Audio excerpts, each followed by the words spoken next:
Bulletin mondial des missions. Dieu ne m'a jamais abandonné. Sarah Wilson vit à Fidji et a grandi dans un foyer brisé. Dès son plus jeune âge, elle a dû se débrouiller seule. Dans sa jeunesse, elle s'est tournée vers l'alcool et les cigarettes pour combler le vide dans son cœur. La vie semblait être une bataille. Elle a commencé à se conscientiser lorsqu'elle a été agressée alors qu'elle était en état d'ébriété, mais cela ne l'a pas arrêtée pour autant. Au fil du temps, Sarah est allée étudier le management à l'université adventiste de Fulton et c'est là que sa vie a été transformée. Elle ne s'intéressait pas à la Bible, elle voulait juste étudier le monde des affaires. Cependant, Dieu ne nous abandonne jamais. C'est alors que Sarah a eu un accident de voiture qui la laissa hospitalisée, déprimée et culpabilisée.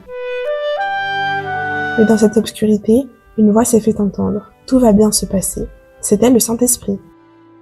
Sarah s'est alors mise à prier, demandant à Dieu de l'aider à sortir de cette profonde tristesse.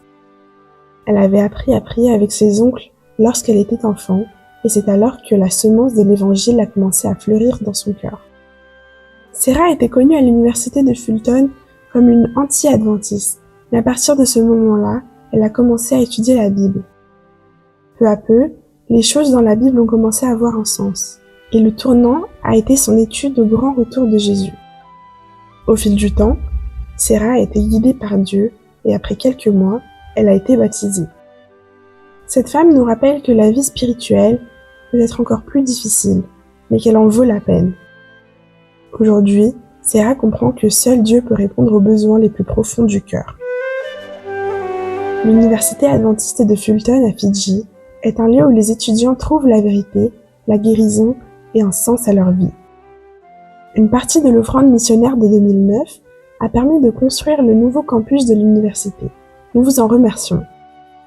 Ce trimestre, nos offrandes soutiendront des projets de santé infantile dans les îles Salomon et au Vanuatu.